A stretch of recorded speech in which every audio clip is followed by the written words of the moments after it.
আগামী 2-3 দিনের মধ্যে একটা আলোচনায় আমরা বসবো।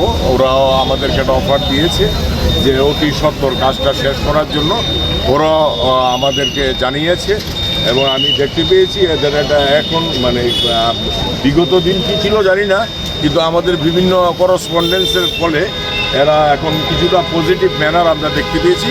আমরা আশা করব 2-3 দিনের মধ্যে ওদের সাথে আলোচনা করে আমরা আপনাদের কাছে আমরা তুলে ধরতে পারবো যে আমরা আলটিমেটলি কত দিনের মধ্যে কাজটা শেষ হবে এবং সারা রাজ্যের মানুষ তবে একটা ইন্টারন্যাশনাল খেলা দেখতে পাবো। 2017।